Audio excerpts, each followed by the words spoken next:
Hi, welcome to this week's edition of Blues Talk, where again, John, Dave and myself are going to look back over Leinster's first victory in the Pro 12 and also look back over the rest of the other Pro 12 games and look forward to our match against Connacht on Friday night.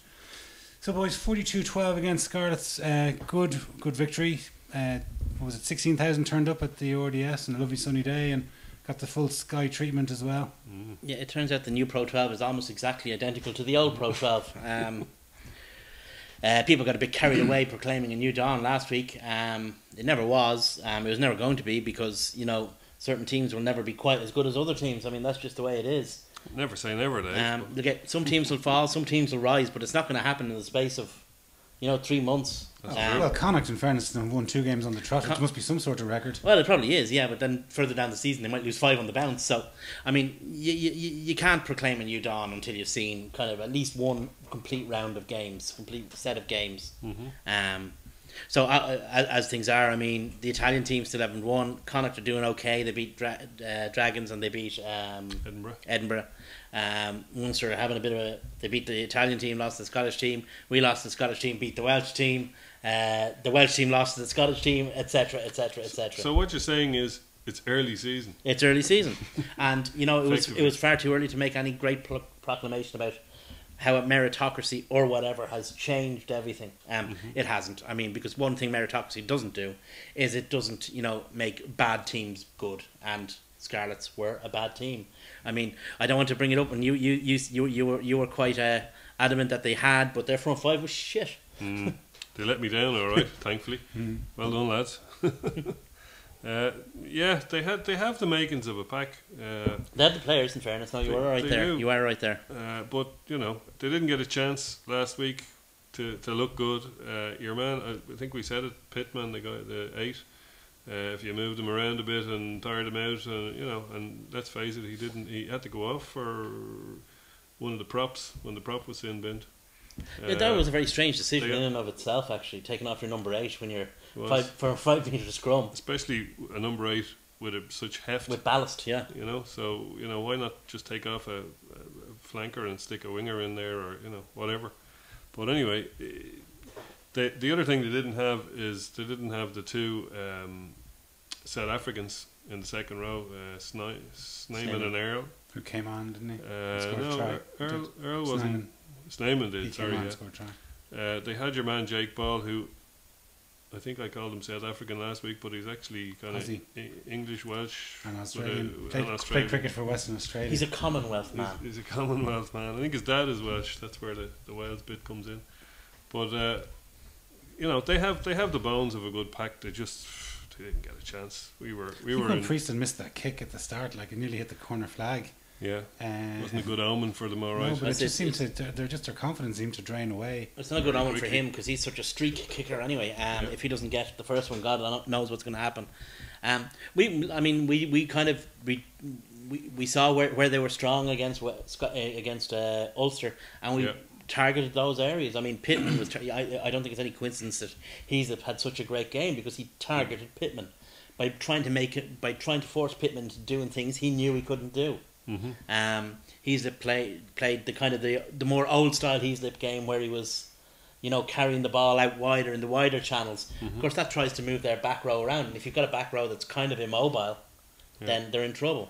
A lot of Leinster players played well. You could pick out any number of them. I think sort of particularly 5, probably more, but there was certainly 5 guys that were outstanding. So Toner was exceptional out of touch. Then you had Rob Carney. I know he didn't play the full game, but he was really on fire. He got 2 tries.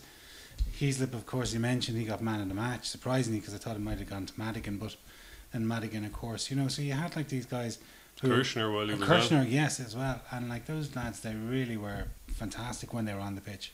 Well, I thought you could pick a few more too. Yeah, Ryan, there's a great game. There's no end numbers you could pick. But you could see it from the start. The lines that Carney and Kirshner were cutting from the get-go, the space that was being created for them by Gopperth and Madigan. I thought Mackin had. There's been some criticism of his play. I thought Mackin had a good game. Solid game, yeah. Yeah, I mean, nobody who ever wears that jersey for a long time is going to be immune from an even break. He's going to get an even break. But I think he did. All you can do is go out and do the basics well, and that's what he did. He did them very well. He hasn't made a spectacular rise, but he's kind of developed every season. A bit like Devin Toner, he's got that bit better every year, and he's somebody pointed out earlier on. He's bulked up.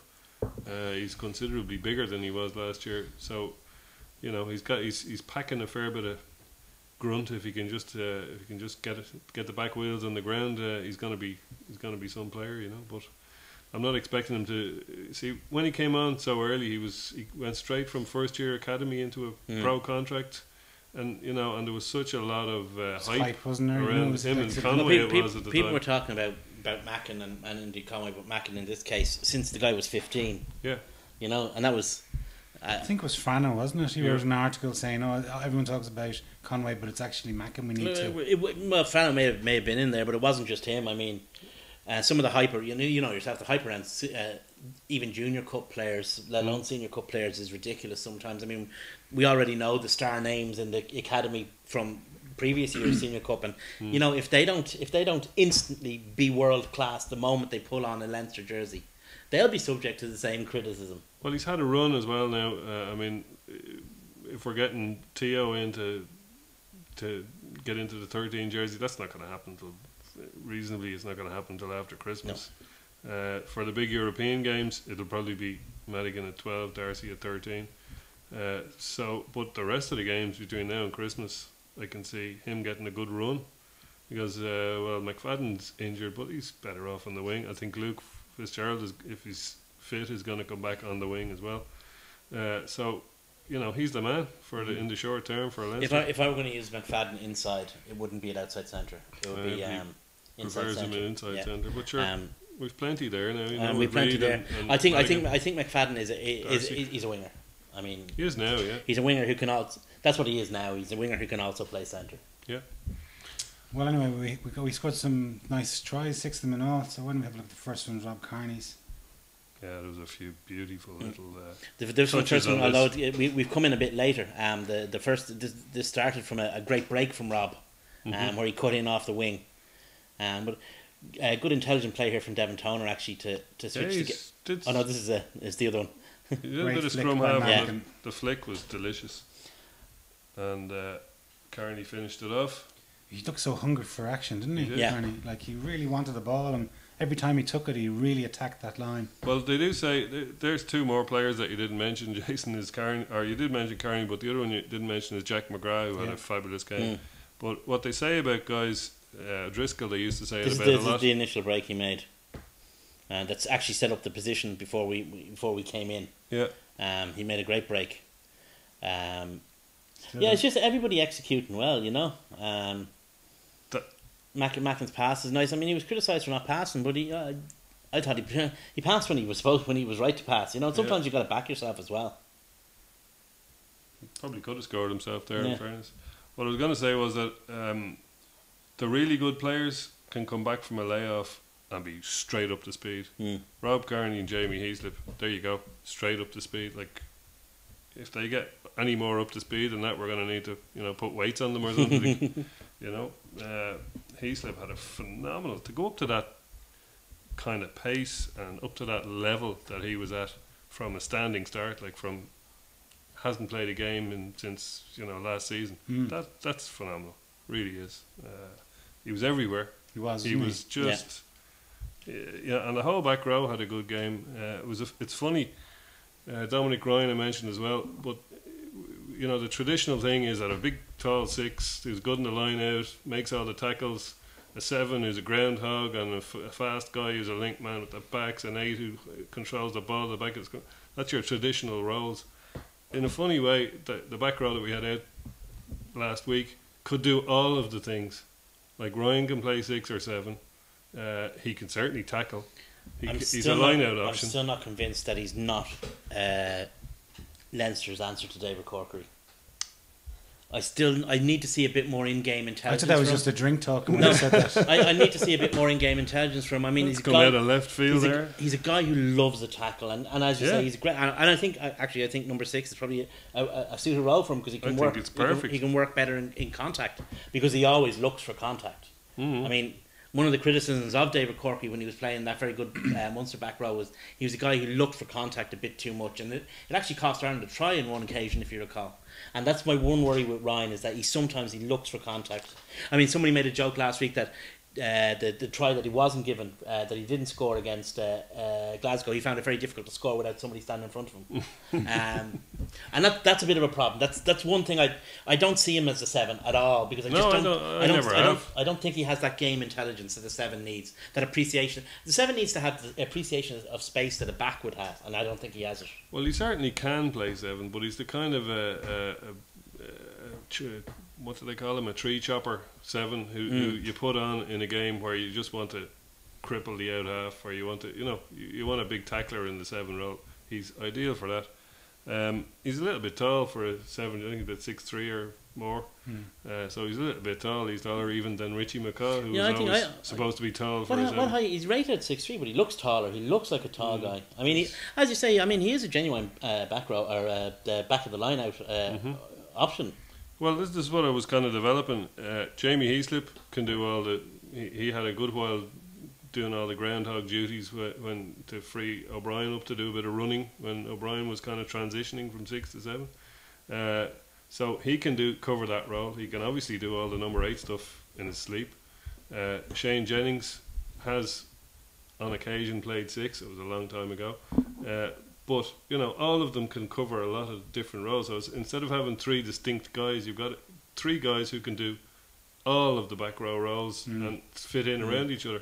It's kind of an embarrassment of riches that Leinster have in the back row. Well, it is. We've about 4 guys injured in the back row now, and we're still... Yeah, we've got a huge number of guys in the academy and in sub-academy. It's, I mean, to be perfectly honest, we're a bit... I said it last season, I'll say it again, I think maybe have a few too many players there for genuine competition.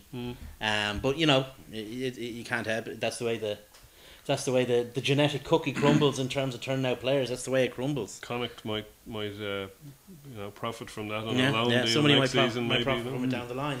I mean, when we have a look at Carney's second try, it was a lovely little chip. It was a very nice play, actually. Yeah, and Zane Kirsch played very well. That made him break the line as well was lovely. And I thought this was a knock-on, but it seems he didn't touch it at all, Kirshner. It's a good lesson, though. You should always follow up your own kicks, You never know. I mean, because he didn't look like he was in any position to regain that. And it kind of reminded me of Dricko against Wasps back in the day. Yeah. The double kick thing where that was in the same corner as well. And even we might have been a little bit lucky there. Did Fanning, did your man tip that? Yeah. But beforehand, did Fanning... Yeah, well, I think that one was a bit too inconclusive. There was never any chance of him giving a decision based on that. I think the real problem one was Kirshner, but I don't think they could make a call. I mean, I looked at it on the old HD, Sky HD. Thank you very much, Sky. Love you. With the old HD, and you couldn't tell really if it was you couldn't be definitive about it. Yeah. But it just shows you just always be positive. Rob was trying to create something and went after and chased it with positivity, and he got his try. His tan doesn't look quite as impressive on the telly as it did in real life. That's not a tan. That's just freckles joining up. But we had let them back into it before this try. Like, they got through in a very sloppy. I think Scott Williams scored a hack through from about. Yeah, we put a ball down and. But I mean, we made life difficult for ourselves. We did, yeah. What we're seeing, actually, it's a pity he got injured because in the last 4 maybe 5 games we played, Zane Kirshner's been up there in terms of best man on the pitch, and we're beginning to see maybe we're seeing what Joe Schmidt saw on him. He's such a solid player, and it's also, I think they said it during the game, might have been Shaggy said it, having him and Rob Kearney in the back 3, nobody can kick to you. You're unkickable too. Because that guy can field them, he can boot them a million yards, as can Carney. And one's right-footed, one's left-footed. He kicked the ball against Glasgow. It must have been 80 metres. That's right. Yeah, in the lead up to our second try. And Carney has a massive boot on him as well. So that's a huge boon having the 2 of them in the back 3. I think Madigan now got his 2 fingers out for anyone who was suggesting that he should leave Leinster. And I think Madigan proved what a lot of kind of people were saying is that and there's Rob again. His best position is 12. I mean, it's the position that it frees him up to be more creative and to be to use all his skills in a less pressured environment. Gives him that extra little bit of time on the Yeah, ball. he has that extra split second. I think Devin Toner deserves a lot of credit here for dropping the ball back. Mm-hmm. He had a couple of goes at scrum half, actually, Dev, didn't he? No, he's first receiver on the next ruck here, if you watch. The tallest scrum half in the universe. But Always interview. they're back to their kind of the rucking was so much best. better. Yeah. Now, see the way Madigan ran out instead of in. Do you know? I think he was just taking the. Yeah, I know. Taking Rob the piss. Kearney certainly wasn't I'm pleased. gonna make this as hard for me to kick as possible, and I'm gonna kick it over anyway. Because he did it again with the next one. He didn't bother See, going in under the post. That's a try he doesn't score if he's playing out half. Mm-hmm. You know, because he's not that one man out. It's also got a great. If you have him, Darcy, and Goppert, let's say, it also gives you a great recipe. The two guys can alternate. Madigan and Goppert can alternate. And they did that regularly. He was regularly receiver. first receiver. But also, Darcy and Madigan can swap 12 and 13 at times as well. Mm-hmm. And there's the amount of confusion that can be caused in opposition backlines with those three guys beside each other, because you know it kind of unifies the first and second centre and first and second 5/8. So these two are a pair, but these two are also a pair. I'm loath to agree with Tony Ward about almost anything. I like Tony, I have to say. I like him, but I'm loath to agree with it because a lot of stuff he writes is obviously born of, I don't know, he's not watching a whole lot of Pro 12 rugby. He's too busy watching the grassroots. No, and the The grassroots schools is fine with him. and the clubs and Write about the grassroots then. Mm-hmm. He doesn't write. You don't see him writing too often about the grassroots. Anyway, low though I am, he did say one thing. He said one of the key things is getting all your best players on the pitch as much as possible. Yeah. And he was dead. He's dead right. That's exactly what you were saying about having Gopperth, Madigan, and Darcy 10, 12, 13 in whatever fixture. See, now building a team around, building the Irish and Leinster teams around Madigan, don't think so. Maybe not so much. No. But yeah. But certainly trying to get as many of your best players on the pitch. Well, that's basically what you're supposed to do anyway. So, but you could see that whenever any of our good performances over the last 5 to 10 games have had both Madigan and Gopperth on the pitch. Mm-hmm. I'd actually go and say that most of our good performances are when Madigan plays well, regardless of whether Gopperth's there or not. Mm-hmm. Well, I don't think you should forget about Madigan as a 10 either, because what's the worst part of Madigan's game? Madigan as a 10, his Madigan's future as a 10 is as a backup 10. That's it. I mean, his career as a first choice 10 in Leinster is over. It ends on the 30th. Quite as dramatic about it ends that. on the 30th of June, but 2015. Sexton can't play every single game of the season. No, and that's when Madigan would be. If Madigan wants to be considered a backup 10, but Madigan has a chance. I think Madigan's future as a first choice Irish international 12 is at 12. No, obviously at 12. But I think he has he has a chance to make himself a first choice player. I think you're right, Dave. I think he has to be pragmatic about it. Because he is a professional rugby player. If you look at, say, someone like Gordon Darcy came into the Leinster squad, I don't know, in the late 90s as a winger or a full back, and through whatever reason, played 10 in school, I think. Yeah, and whatever reason he ended up playing in the centre around, I don't know, maybe 04, around that kind of time. Similarly to Shane Horgan, he started off as a 12, like himself and Drico. And for whatever reason, he moved out to the wing. So, they kind of are pragmatic in their realisation that, look, if I want to get caps, if I want to continue getting selected, I'm going to go. Or even McFadden currently, that he went and he said to Schmidt, a couple of years ago. Yeah.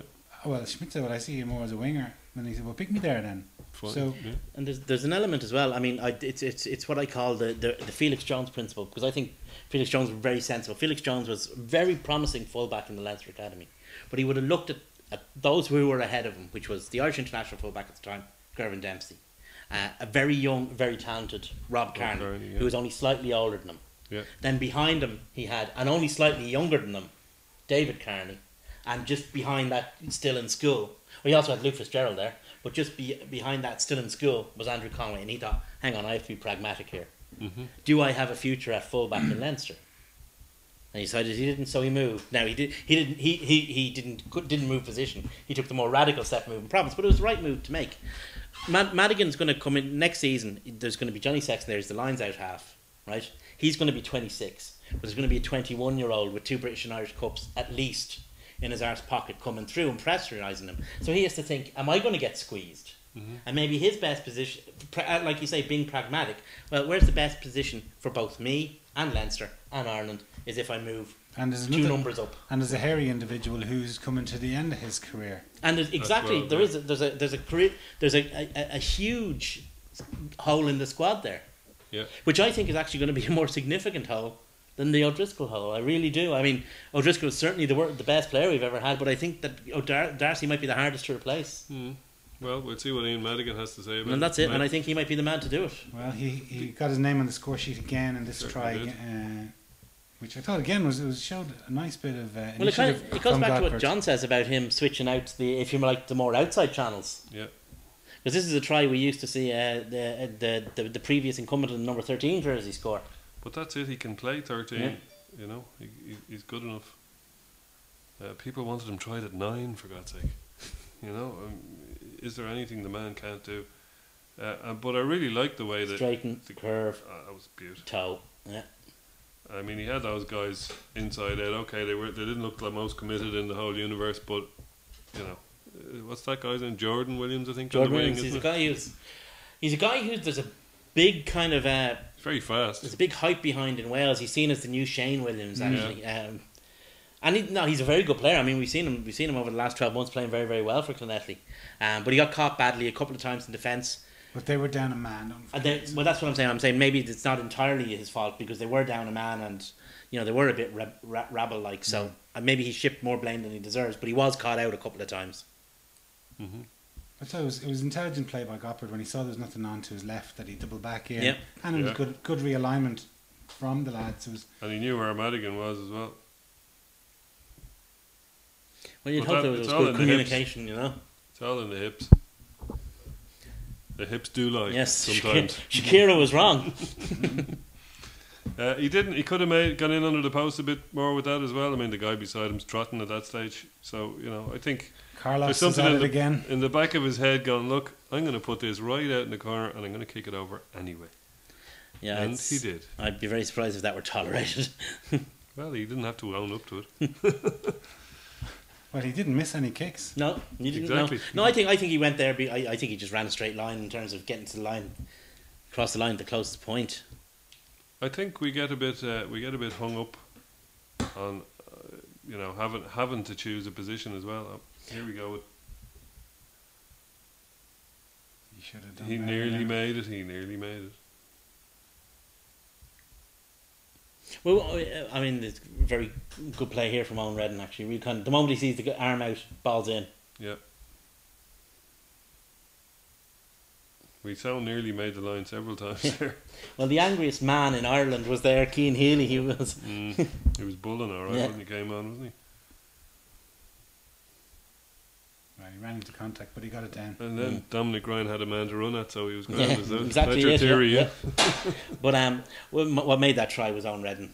The moment thinking. Yeah, the moment the touch judge's arm went out, Owen Redden had that ball in play, and it was just superb play, just really, really clever. We've missed him. There's another guy who came in cold.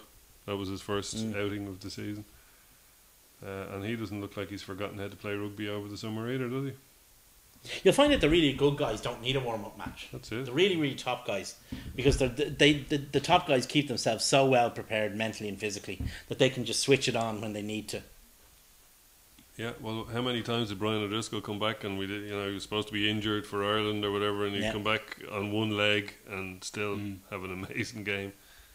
So after having not played for X amount of weeks, months, whatever. And even Cronin, Cronin was very close not getting that try. He really was. Well, I mean, if he had kept his foot in touch and he hadn't got the ball knocked out of his hand over the line, it would have been a fantastic try. But great tackle. His turn of pace. Oh, his turn of pace is just unreal. Was that Gareth Owen that got him? But you have to credit the Scarlets lad for I think if Cronin had been more focused on getting the ball down early, early, he could would have have got it. Yeah, He could have dived or slid or something. He would have like gotten that. it down, but that's the thing about Cronin. He Like was about 5 meters past the Yeah. try line when he tried to get it down. you look at him and you just see him, and he actually cruises past opposition backs. He doesn't even look like he's a full tilt. He just cruises past. Yeah, great player. One with a quick look at Furlong's final try, or the final try by Furlong. A great fella to have. He looked sharp when he came on as well. He has the look of an apprentice butcher or something. He's just throwing bodies out of the way. I saw him at a couple of rucks and seeing him up close. He was clearing out a ruck there, and he just threw 2 guys out of the way. Young Byrne went well when he came on. He is. He's a good player too. Yeah. Yeah. It was that kind of day though. You know, you can't get too carried away. Like No, but what it is, it's a nice, easy. You can give young fellas a nice, easy game kind of thing, and it's one that they have in the experience bank. Maybe when days are a little bit harder, they have that nice, easy day in the bank to draw on. Interesting, you should mention Byrne there. After the school's cup final, the headmaster or the coach for Clongowes name checked him, and he said that he was the best rugby player he's ever coached. Really? Wow. And that would have Because been Clongowes have had 1 or 2. well, they would have they would have had the Carneys and Yeah. probably Darcy. So, The Clongowes Mafia Mafia are most pleased with his decision. We are happy. but that's not a bad compliment to get from your No, coach. it's certainly No, but isn't, he's no. living up to it, isn't he? He doesn't look out of place in that Leinster front row, and there's some pretty good in a players in competitive there. position. Actually, it's a position that maybe I don't want to be rude about 2 guys who I admire immensely in Jackman and Fogarty, but maybe it was perceived as a weak position for Leinster in the past. Hooker, it certainly isn't now. No, I think across the board, especially in the front row, and we mentioned the back row, there's a ridiculous amount of talent coming through, like our depth, of fellas that you could like. I was thinking there, I don't think if we're going to pick a Heineken Cup team, you're probably not going to have you're not going to have Dominic Ryan as a starter, and you're probably not going to have Shane Jennings, unfortunately, at his age now, as a starter. So you're taking away 2/3 of the starting, and have a back row that played so well on Saturday. And you could probably say, the front row, there's options now that it's not necessarily a nailed on cert that it's going to be Strauss, Ross and Healy. 10 years ago, we as could have a it debate. was 4 or 5 10 years ago, we used to be able to have a debate about what the best starting Leinster front row was, because none of them were. You had Reggie was grand, and maybe Emmett Byrne, but Will Green, and there were guys. They weren't dominant, right? And then for a while, you couldn't have that debate because you just had Keane Healy, who was just out of this world. You had Mike Ross, who was out of this world. But then we brought in guys like Hank van der Merwe, brought in the guy who was Nathan White, who began. Connacht, But then the young Irish guys came through.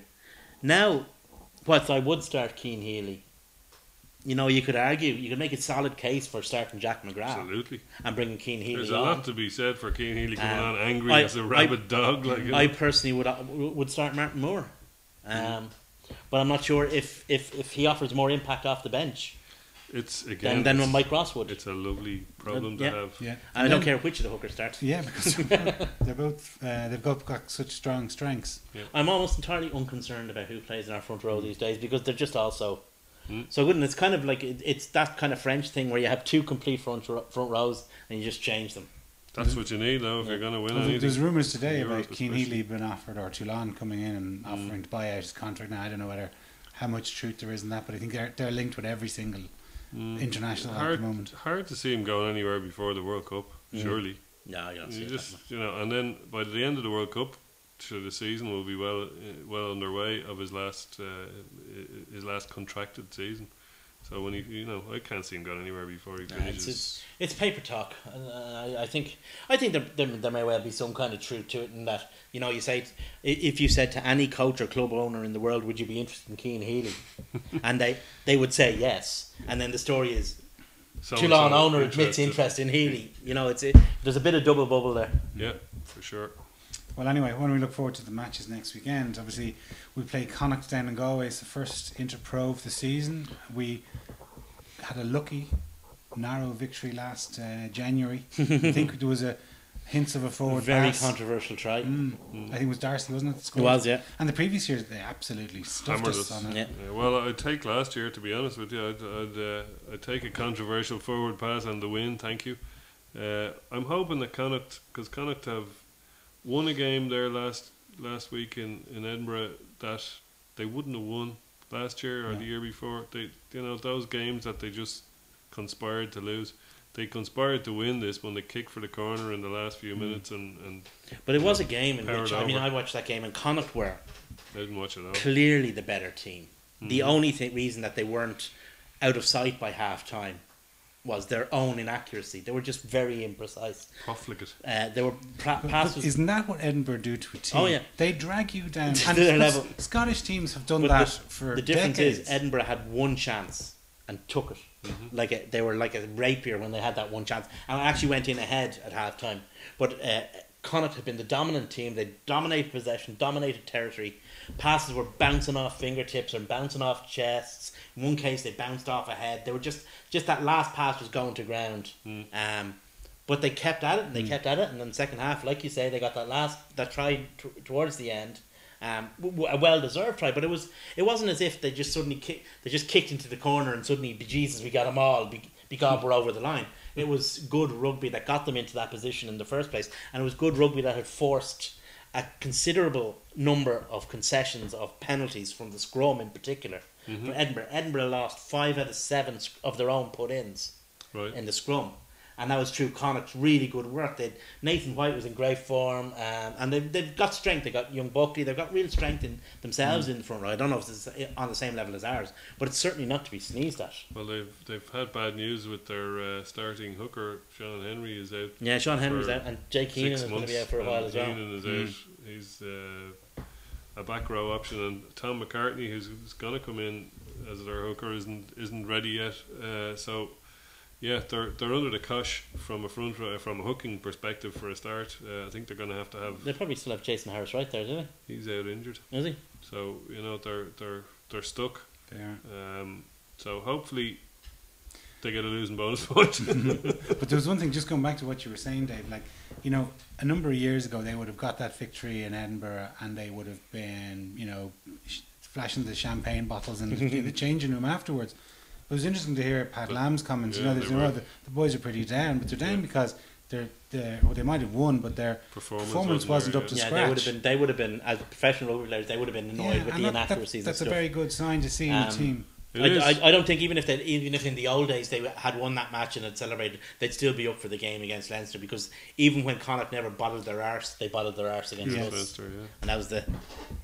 Well, this week we've just got to make sure that we bother our arse even more. Yeah.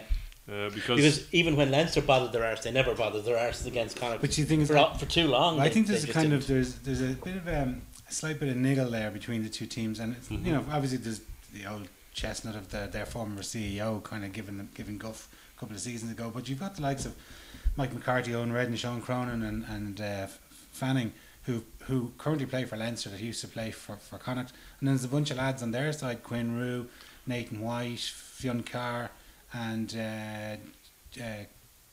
scrum half Cooney. Cooney's not allowed to play. Not allowed to play, of course. That's a smart one, wasn't it? But there's a few lads in their camp who might be a bit peed off that Leinster let them go. So might be a bit of niggle there. Yeah. Well, that's always the way. I mean, if they let niggle come into it, they'll be fools, because they actually have a side that if they play well, they might have a chance of winning. So that what they have to be is actually a professional rugby team, not let niggle come into it. I think we'll pick a strong side against them. I definitely. I don't think there'll be any messing, because the 4 points that are on offer are very important. Since we dropped a few in Glasgow, if you look at Connacht away has been a hard fixture for us, and we every year we always hark back to Rocky Elsom being shocked at how hard it was to win down there. And came up short. We came up short with a team with him and Contapomi and whoever else in it. We've sent good teams to Connacht, and we've sent bad teams to Connacht, and often both have come home with their tails between their legs. Yeah. I mean, it doesn't matter what the selection is, if the attitude isn't right, and that has historically been the problem. The attitude has been wrong. Well, if you look at the away games that you'd fear, the Interpros and Glasgow, that's the scary ones, Okay, maybe Scarlets and Ospreys away, but not so much this year. They'd be to a lesser extent.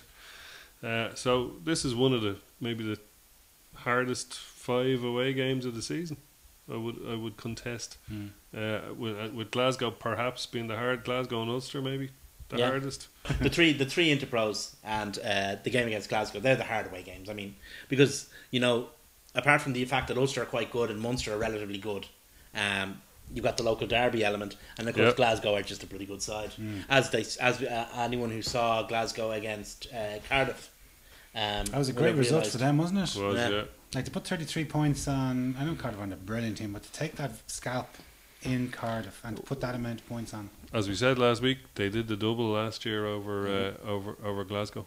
So, they're building, so we've mentioned it umpteen times, but they're building something very good up in Glasgow. Yeah. Yeah, I think they'll be the team to beat this year, apart from ourselves. Well, I'm looking forward to seeing Henshaw play for Connacht, like especially now. He's had another year. He's had a pre-season. He's meant to got even bigger, and obviously big guy. Drico's jersey is there for, and I think like it seems that Ulster are putting a lot of emphasis, or maybe Ireland are putting emphasis on Jared Payne to play in 13, but it's going. Henshaw seems to be vying for that. Henshaw's certainly pushing for it, and there's a lot of hype and a lot of kind of. To a certain extent, I don't want to say political pressure, but there is a certain amount of political pressure to have a native-born son, as it were, in that jersey. Nice to see him up against Mackin as well. I would have liked to see him up against Mackin. I have a feeling we'll see him up against Darcy. But I would have liked to see him up against Mackin, because the last time there was this amount of hype about an outside centre, it was about Mackin. Yeah. So I'd like to see how Mackin, who seems to have had, like, that hype has kind of pulled away from him and transferred itself onto Henshaw. I'd like to see how Mackin goes up against Henshaw. I have a feeling though that we'll be seeing Darcy against Henshaw. Possibly. And the question is, will Darcy be too wily for him? I mean, one area where Henshaw has been caught out in the past is he is inexperienced. Interesting to hear Drico on Off the Ball on Friday night. I'm not sure if you heard it, but they were asking him about Henshaw, and he said the one thing that he was really impressed with is his ability to read defences. Now, compare Henshaw, this is what O'Driscoll said, and it's what he's seen the biggest improvement over the last 12 months. Because 12 months ago it was pretty dismal. What he said in the last 12 months, he said he mentioned when he played for Ireland A against England Saxons, that he said that was the most noticeable feature of his game, was how well he defended in that game. Because one of the most noticeable features of how he played for Connacht against Quins in the Heineken Cup last year was how poorly he defended in that game. And Quins kind of used his channel as basically, the channel tunnel to get to where they were going. So that's the big thing that he needs to do. That's the one area that's the area he really has to defensive reads. Is defensive reads, because the way Irish teams now, Joe Schmidt could change the system, but the way Irish teams have traditionally gone back years, predating Joe Schmidt, predating professionalism, shooting up and is crippling somebody. Going back years, back before Drico, back to Brendan Mullen, back before Brendan Mullen, is the outside centre has run the defence. And defend from out to in. So, I mean, if Henshaw wants that role, that's one job he's going to have to do, and he's going to have to get a whole lot better than he was last season. Yeah, but the guy is like 6 years old. But the guy is very inexperienced. That's the other side of it. I'm just saying that in terms of, if we're going to anoint this guy, if we're going to give him the chrism and the old incense, he's going to have to be able to do the job. I mean, it doesn't matter if he's 21. It doesn't matter if he's inexperienced. If he wants the number 13 jersey the Irish number 13 jersey, he has to be the best number 13 available to Ireland, and that involves being able to run a defensive line. Yeah, well, hopefully he can improve and get ahead of Payne before the World Cup. He's got a season to do it. I don't know that he's actually behind Payne. I think at 12, at 13, like Payne is fantastic at 15. Yeah, have you been Ulster, particularly impressed with him for Ulster at 13? Yeah, but Ulster have signed Ludic now to cover, although he can cover nearly every position in the back line, but he's covering 15, which seems to be freeing up a run at the 13 Ireland jersey for Mr. Payne. Yeah. Well, one chap who has impressed is Olding up in Ulster. Yes, certainly. Brilliant player. Yeah. Him and Madigan in a tussle for the Irish 12 jersey be interesting. But he's only 21, I think. And how soon we've forgotten about Luke Marshall. Luke Marshall has gone a Darren Cave is moving to 12 as well. Like. I think Luke Marshall has done. There's two things that worry me about Luke Marshall. One is his propensity to get concussed, and the other is when we saw Luke Marshall in Croke Park that day, he was like a blade, scything through the opposition. You not just pure power, but with a swerve and with pace, with intelligence. He works well off Jackson as well. He seems to have gone for power now. He seems to. He Have, looks like a gym monkey now. he looks, and I'm not sure that that's the best. I think Do you it's the remember- coaches that are doing that Yeah, as well. That's the way they're sometimes- making him play. You know? I sometimes see guys do that, and I don't think it's always the best way. I remember Keane Healy went that way for a while and was a bit. He bulked up. He said he couldn't move properly, Yeah, he and wasn't he happy actually with it. reduced. I think it was like 7 kilos he lost over one summer. I remember Said he got up and he Got said, more "No, I'm not mobile." happy with this." And he went. O'Sullivan was always trying to put weight on the And backs. everybody, yeah. And when they come back to Leinster, one of the first things Michael Cheika would be doing would be trying to take weight off. Do you remember we played Scotland in a warm-up match I think it was just prior to the World Cup in 2007, and they beat us one of the few times really Scotland has beaten Ireland in the last number of years. But the Scottish backs were enormous, like they were huge, and I think O'Sullivan got a bit of a fright Yeah. that we looked kind of weak, 7-stone weaklings compared to them. We still ran around them though, They beat us that time. quite often. And, yeah. No, I think that the beauty of rugby is that a good small guy can often beat a big guy, with a bit of cleverness. But I think the one thing that worries me about Marshall is he seems to have gone down that muscle route rather than the brain route. Whereas Olding still looks like he's got We got the brains. he's a real. He looks like what we want Madigan, to a certain extent, the classic second 5'8" again with that role that Madigan. Well, again, he's played 10 in his career a lot as well. So Paddy Jackson was another. I think we discussed him at length last week.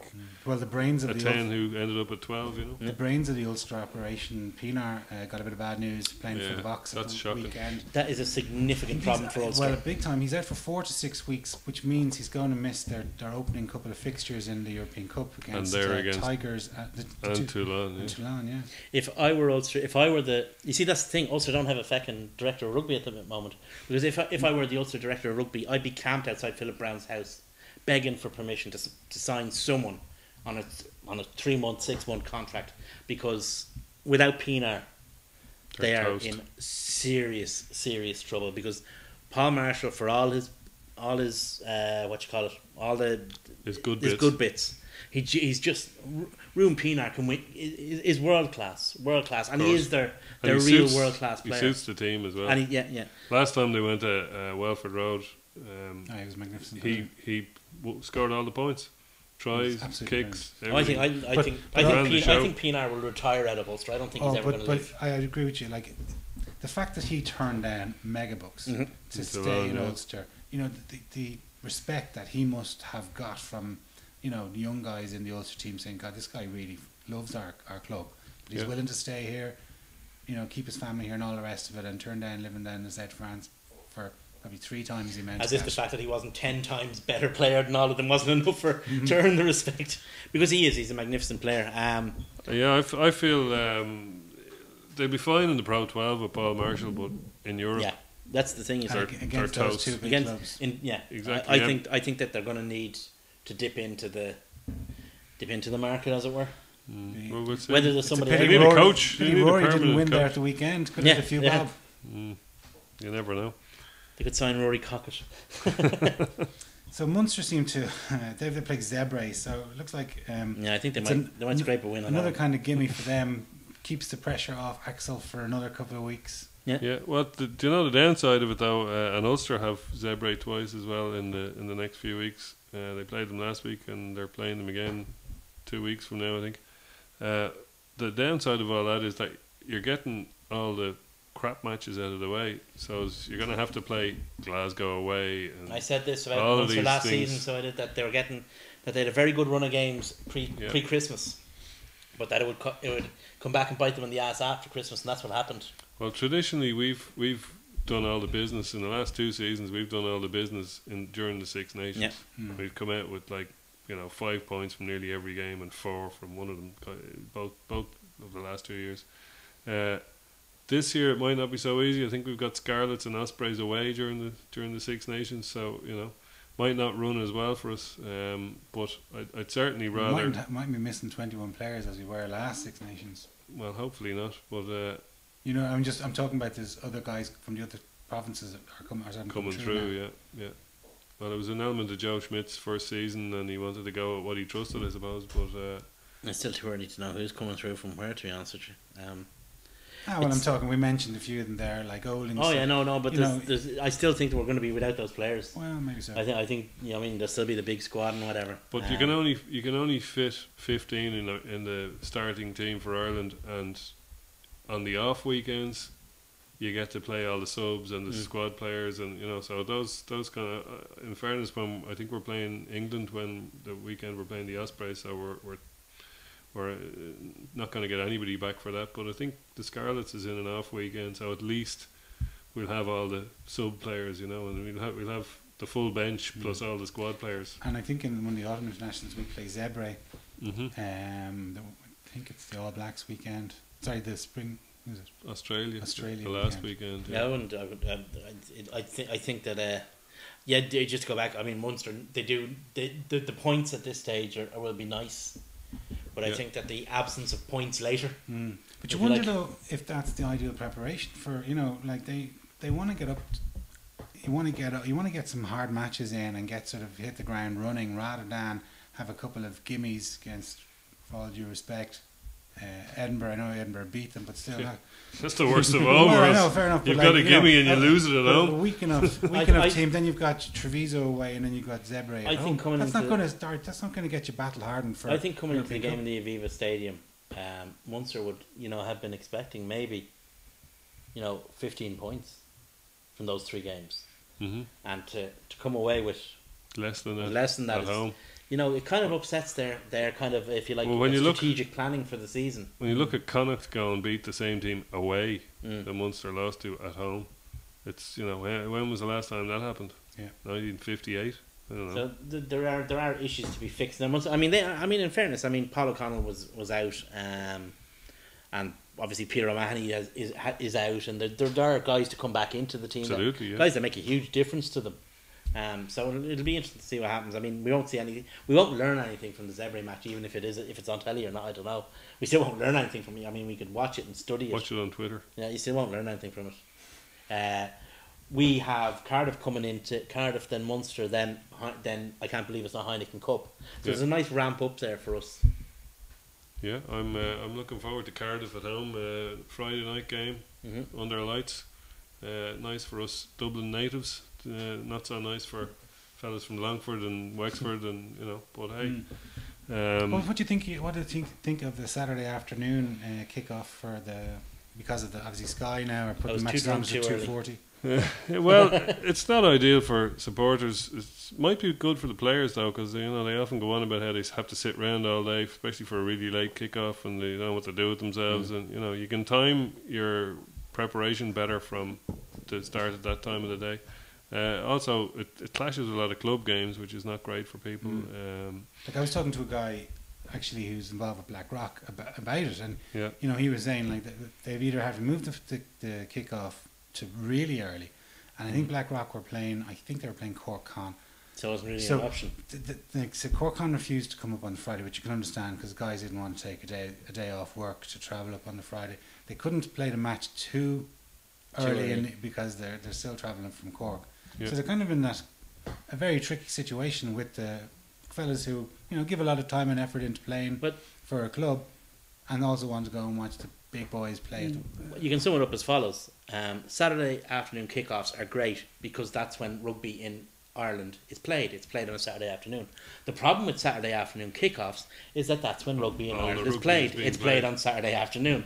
So yes, it has the benefit of tradition. It also has the problem of disruption, and indeed of tradition. So, I'm not in favour of it. I think that the club game deserves to be given a bit of a free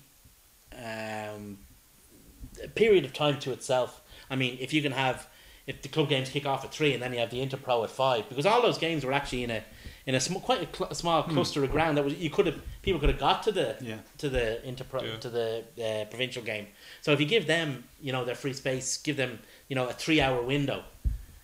And that gives a chance people to have a pint afterwards in the clubhouse, maybe 2 pints in the clubhouse, put money into the till. And what it also does is it gives the opportunity for a club, whatever club in the Dublin 4 area, to have a corporate lunch day or whatever, you know, so there's a few lads in watching the match, having a beer. Get an ex-Leinster player in, one of their own ex-clubmen in to do a bit of a talk or a bit of a dinner, you know. These things. Unfortunately, Sky don't give a rat's Oh, Sky couldn't give a butt rat's ass about that, yeah.